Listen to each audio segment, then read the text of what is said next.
Annual maintenance for one of our systems in Inverness. Let's see what the backup pump has been up to. 13 battery backup cycles in the past year with 1 minute and 22 seconds runtime.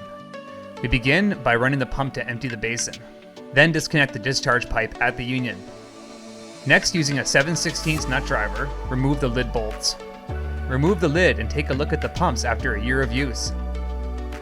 Just a little sand buildup at the bottom, but otherwise very clean. Unplug all the wires so that you can remove the pumps. Let any excess water drain from the pumps to prevent a mess on the floor. Pull the wires through the lid and set it aside. Using a shop vacuum, remove the sand and excess water from the basin. Wipe down the collar and the basin walls with some rags to make it look new again. These pumps are very clean after a year. Still, give them a wipe down and remove any sludge or gunk that could hinder the float switches. Once the pumps are cleaned, place them back in the basin. Using a garden hose, start to fill the basin for the test.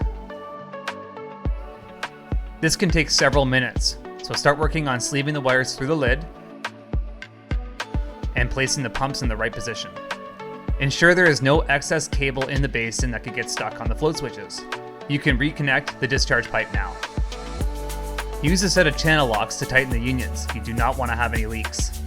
Plug in the backup power wire, float switch, communication cable, and replace the 9-volt battery. Clear the pump cycles and check for error codes. Double check the connections are tight and straight. Also make sure the primary sump pump power is plugged back in. Now that the water is high enough, test the primary pump and check for leaks. Next, we're going to unplug the primary pump, let the water rise up to the backup pump float switch, and let the backup pump cycle to fully test the system. The monitor should read 1 cycle. Plug the primary pump back in.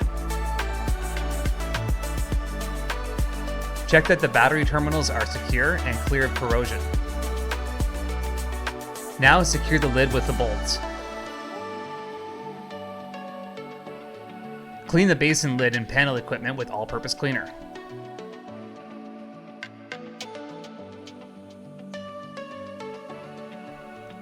Do a final check for leaks and we're done inside. Outside, inspect the discharge extension pipe for any clogs and ensure there is no ponding caused by the pumps. Better the water stays outside than in your basement. Stay dry.